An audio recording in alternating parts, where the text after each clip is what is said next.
When springtime flushes the desert grass, our caravans wind through the Khyber Pass. Lean are the camels, but fat the frails.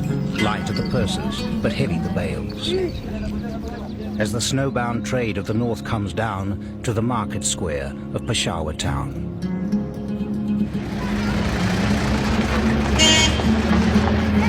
Adventure, mystery, tragedy.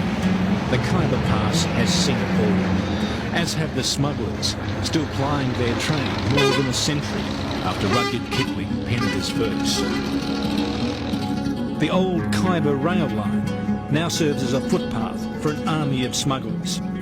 On their backs, TVs and stereos, drugs and guns, nearing the end of a long journey to Peshawar from Dubai and Afghanistan.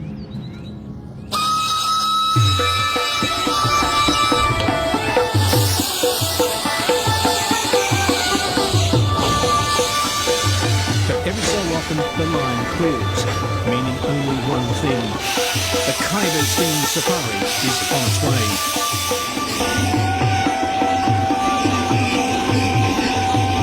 This aging relic of the British Raj was used solely to carry troops up to the hotly contested frontier, barely 40 kilometres away. Now, once a month, tourists fill the carriage for the day trip of a lifetime.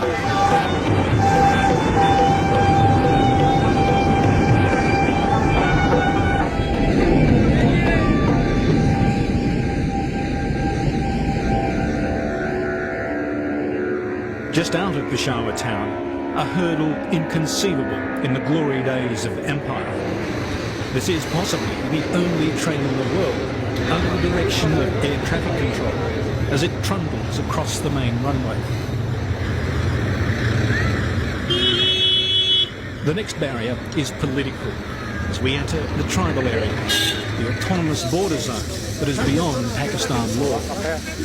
Here we pick up our escort, a large party of armed tribal militia.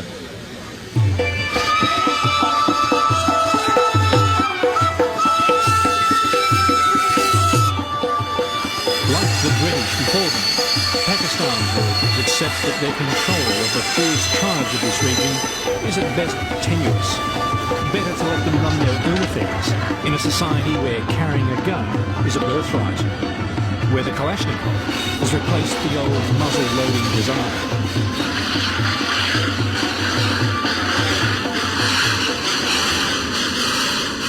A scrimmage in a border station, a canter down some dark defile.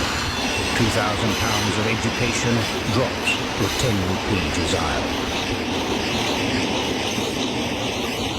I suppose the Khyber Pass, I suppose it's one of the few places we can go to where we think this is where we got beat. This is where we spent most of our time running from.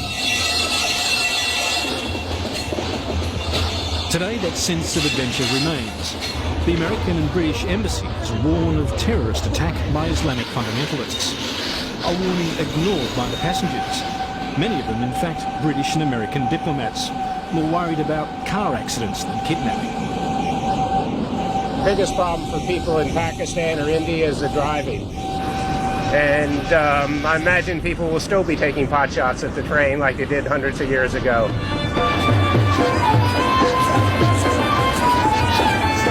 For the train bust among you, some obscure facts.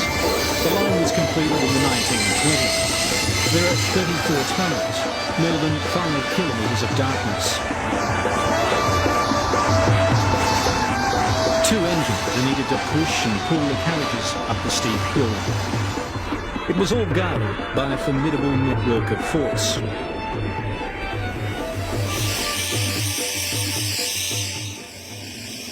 Thankfully, there's not a belligerent tribesman in sight, as at this point, the wheels quite literally fall off our little adventure.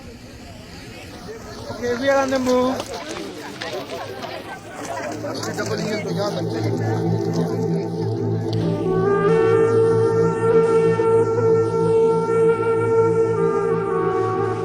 Every rock, every hill has its story, wrote a young newspaper correspondent named Winston Churchill in 1897.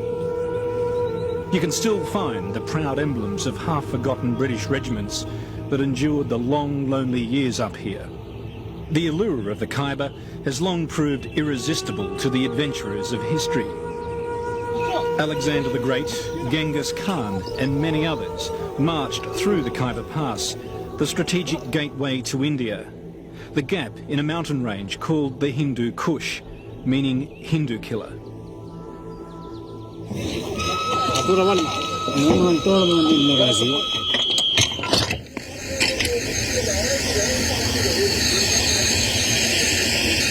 But even the Hindu Kush can't kill the Khyber steam safari. We're soon back on track with only one engine. Young boys display that universal fascination for noise and speed. As we climb towards our final destination, Landi Kotal, home of the legendary Khyber Rifles.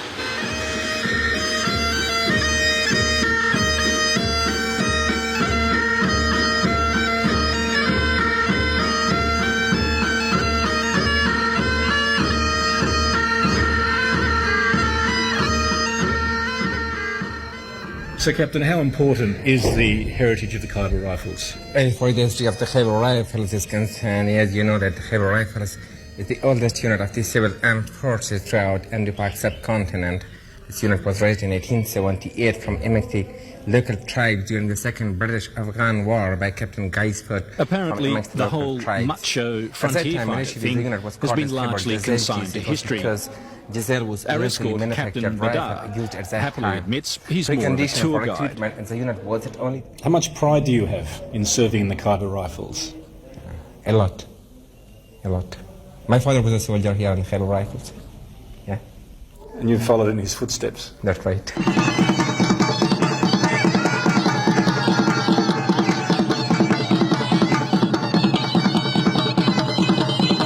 Outside, Captain Badar's men perform traditional dances with more than a touch of Broadway flourish.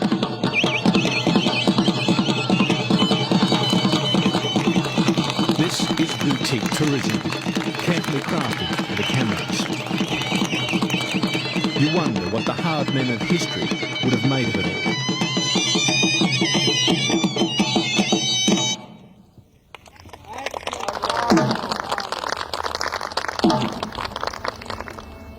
But just beyond the heavily guarded rear gate lies a world that's changed very little in the past century.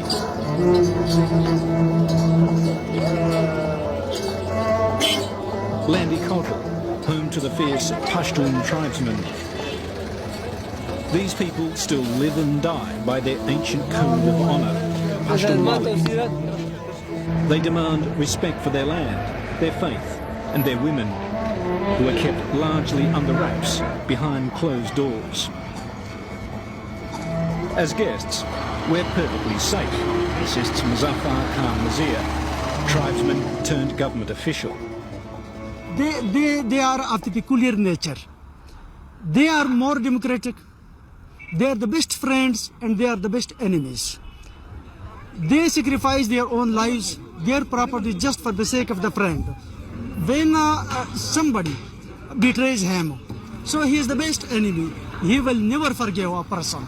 And he takes the revenge at all costs, even after centuries also. His grandsons also.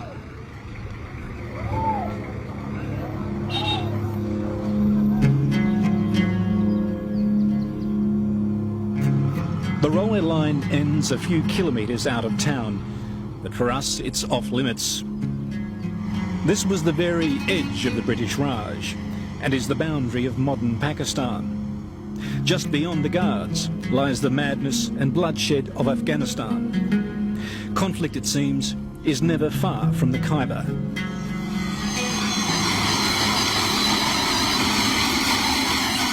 The railway, conceived in war, is that rare legacy that can be enjoyed in peace.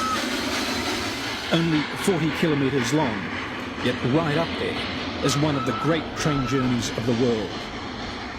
A journey through an unforgettable blend of legend and landscape.